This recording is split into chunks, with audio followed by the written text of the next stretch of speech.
If you have not watched China's Social Credit System Part 1, I highly recommend it before going and proceeding with this video, because the article I'm talking about I stopped right in the middle of, and I'm basically me picking up where I last left off.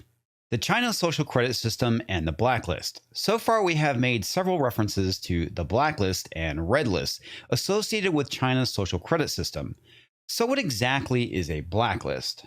China currently has a number of national and regional blacklists based on various types of violations.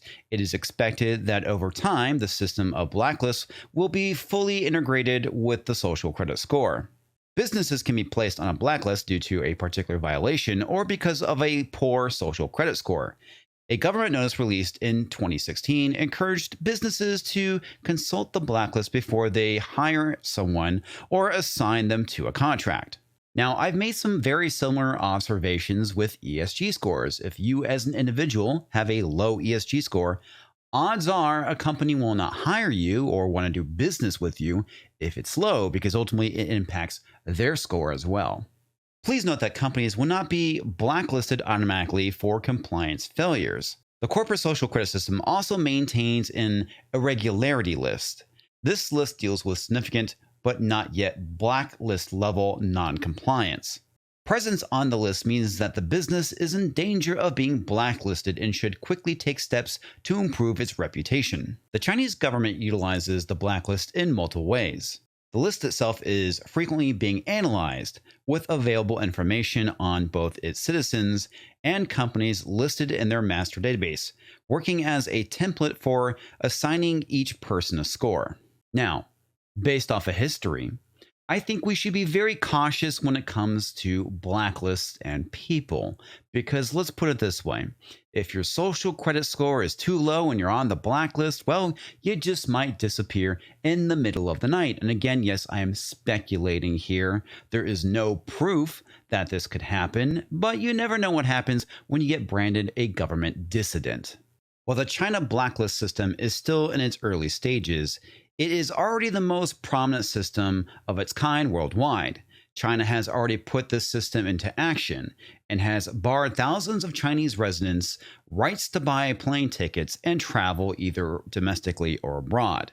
However, most of the blacklisting that has occurred to date has been as a result of violations or misbehaviors of companies and the individuals working for them. In its current iteration, the blacklist system is highly complex. Instead of having a single blacklist used by the federal government, there are currently hundreds of blacklists being controlled by various state agencies around China. Every agency has their own jurisdiction in which they operate, giving these localized organizations the ability to blacklist individual citizens and companies that operate within their area of authority. This sounds like a complete bureaucratic nightmare. I mean, never mind the idea of having a single federalized one, that's bad enough, but you have to deal with multiple ones all across China. I guess the good news is that if you're not on one in one area, you can move to a different location and get away from your low social credit score or blacklist or whatever, until everything gets rolled up federally, of course.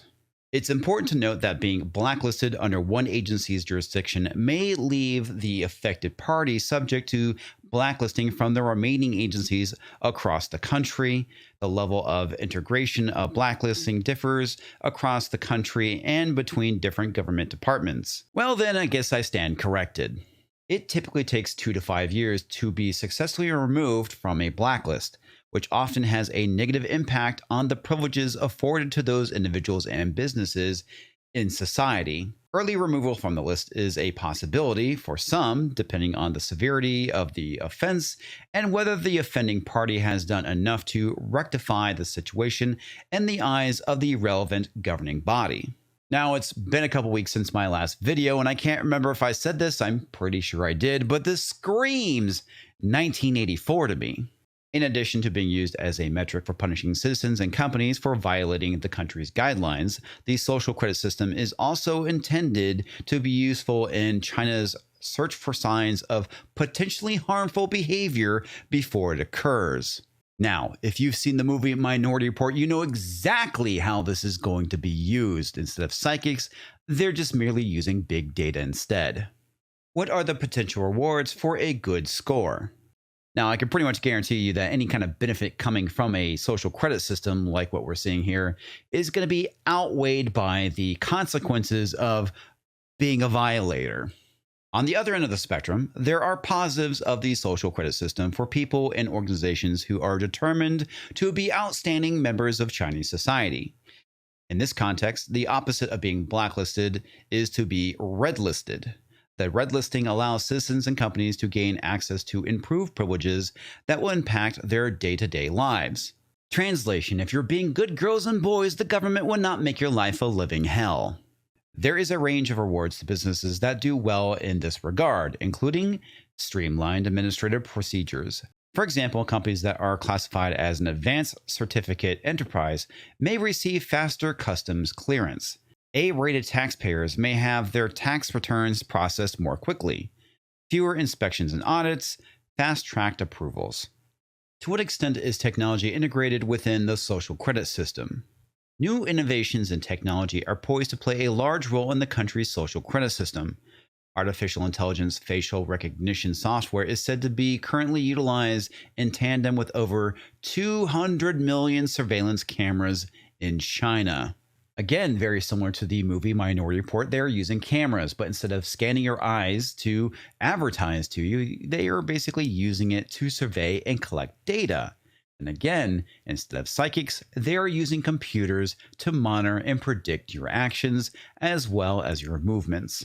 Some argue that the purpose of large-scale surveillance measures in China is to give Chinese officials the ability to track their citizens in every facet of everyday life. Really? No shit. In turn, providing masses of data to determine whether an act worthy of being blacklisted has occurred. Along with these physical surveillance measures, the Chinese government continues to track the online behaviors of its citizens. There are a plethora of violations Chinese officials may be looking for, including evidence of writing and sharing anti-government ideologies. Because God forbid that people living in a country are against authoritarian governments. The AI software is able to do the majority of the work on behalf of the government and alert officials when a violation has occurred. The technology has advanced to a place where the AI can identify videos from anti-government protests and block users from viewing them. A good example of this would be something like Tiananmen Square. Can you imagine that happening today and the government having the ability to automatically block it from its citizens so they never know it even occurred? That is really frightening. Imagine Nazi Germany having technology this powerful, being able to fool the citizens of what was going on in concentration camps. Businesses must be cautious when navigating China's compliance laws as well, as their internet data may be used against them in the event of a violation. Data that reveals a company's lack of compliance in regards to contractual obligations are factored into and can play a significant role in determining the company's social credit score. It's worth noting that, generally speaking, China's public security system and social credit systems are distinct. Currently, the Blacklist and Redlist are created via the manual inputs of officials, and there is not yet a full-scale integration between the state security apparatus and the social credit system. The keywords being not yet, but you are foolish to think that they won't be integrated in the future, though. What is the corporate social credit score? While the social credit system in China is universal in application, the policy focus to date has been on its application to companies. According to one analysis, 73% of policy documents released to date have been focused on applications of social credit in the corporate sector. The goal of the corporate social credit rating is to combine data from many different sources to provide a public searchable database of companies and to evaluate and to score those companies against a list of compliance criteria. And again, you are foolish to think that this is not going to be applied to the civilians of China or people who work for companies that are from overseas. Yes, it is going to be applied to everybody. While the corporate social credit rating is still in development, the goal is to work towards a comprehensive public credit rating, which will provide an overall score for companies operating in China.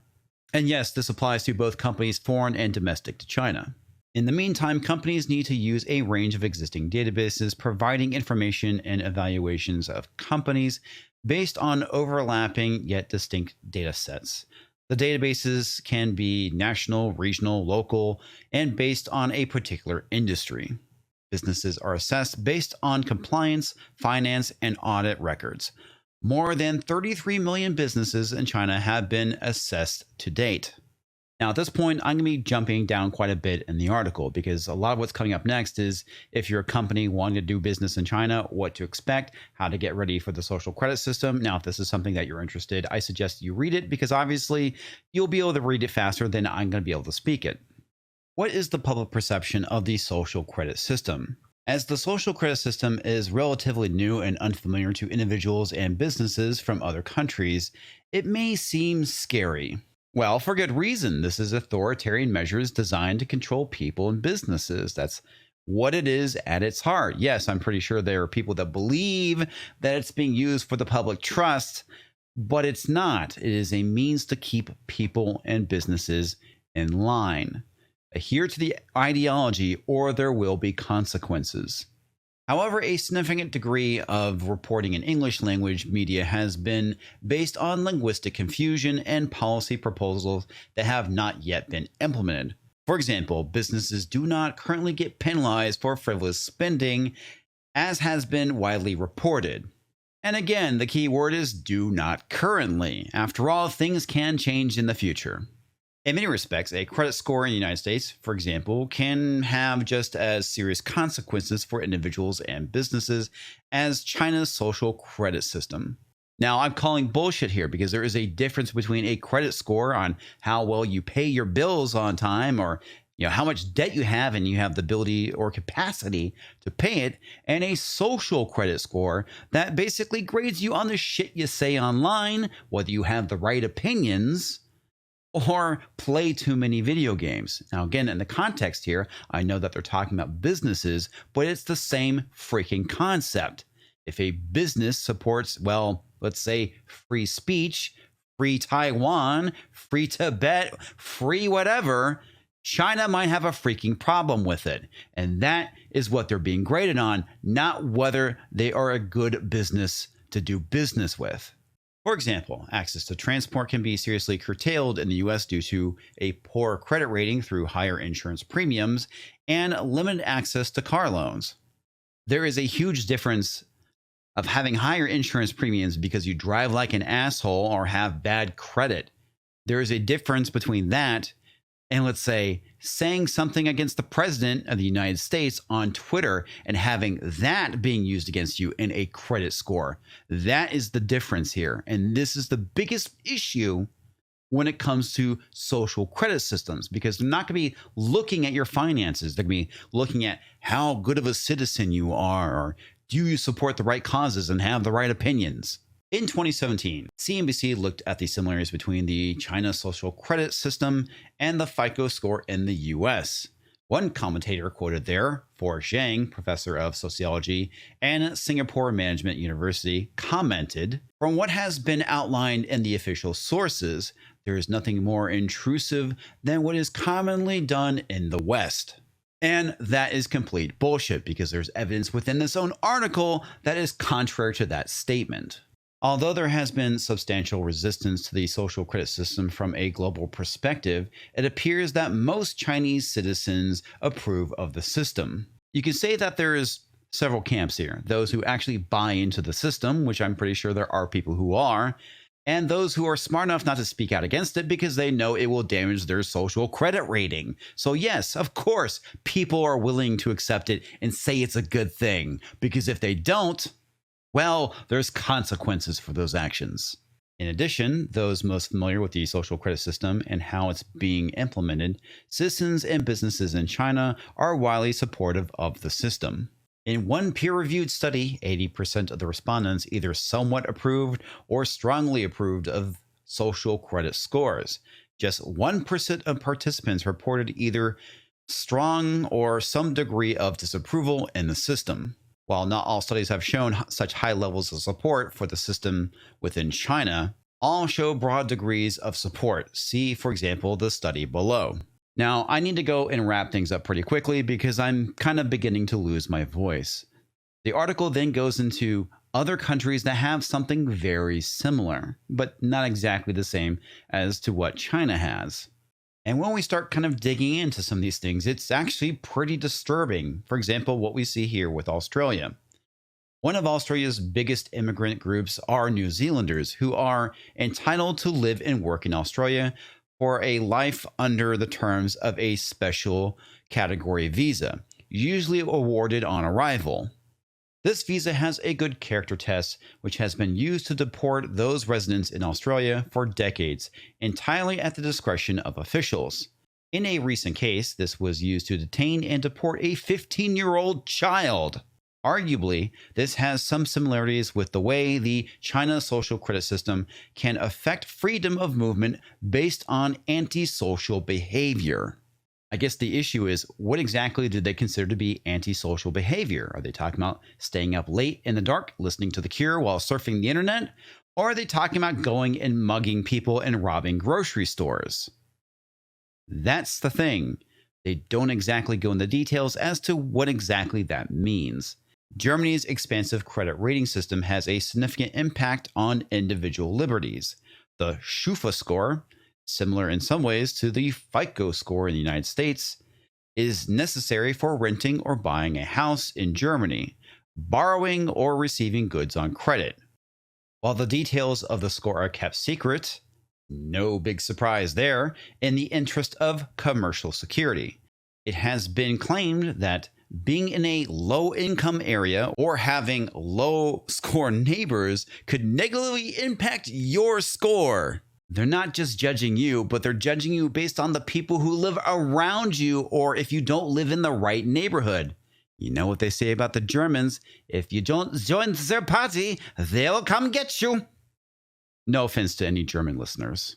India's unique identification program, known as Aadhaar, provides each resident with a 12-digit number and records their demographic and biometric data. That's pretty frightening, including fingerprints and iris scans.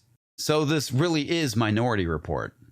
The program began in 2009 as a voluntary system, but now covers 99% of the population. Yes, that's how most of these authoritarian measures start. They start off as being voluntary, and then they stop being voluntary. Its original purpose was to ensure access to welfare programs, but concerns have been raised about its use by law enforcement as well as illegal access for commercial purposes. This has some similarities with the mass gathering of surveillance data in some trials of the China social credit system. Now, I am a bit surprised that they did not bring up the ESG scores.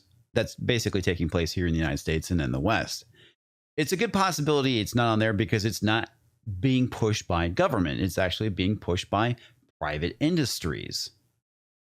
So this is all I have for tonight on the subject. Like I said, my voice is pretty much shot at this point, and I'm going to try and leave you with the typical speech of make sure to become an activist for your rights. We need to push back against this stuff. You need to contact your local governments, get involved, and make sure that these measures do not get implemented here, because they are being implemented here, and we're going to be in for a world of hurt in the future if we do not fight against these things. This is Ian, signing off.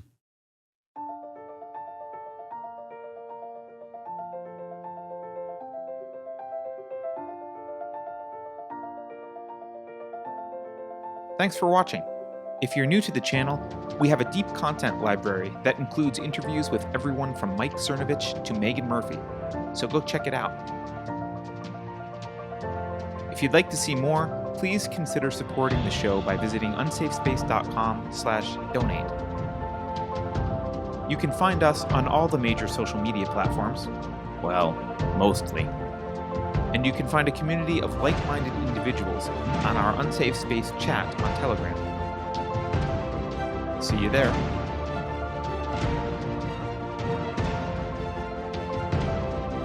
Warning. This is an unsafe space. Dangerous ideas have been detected. The content of this production has not been authorized by the Cathedral. Pay no attention to its thinky talk. The following co-conspirators have been unpersoned and will be recycled as part of our sustainability program. Here's a fun fact: there is literally no downside to unreserved obedience. We are not violent. But I would like to remind you that we have nukes and F-15s. If you think about it, no one should be allowed to express opinions. But don't. Think about it, I mean. That's not your job. Thinking has been scientifically proven to be less efficient than compliance. Science, scientific, and scientifically are registered trademarks at the World Economic Forum. Unauthorized use is prohibited. Computer voice courtesy. Never mind, that last line is fake news. Please disregard it and return to your safe space immediately. There will be cake.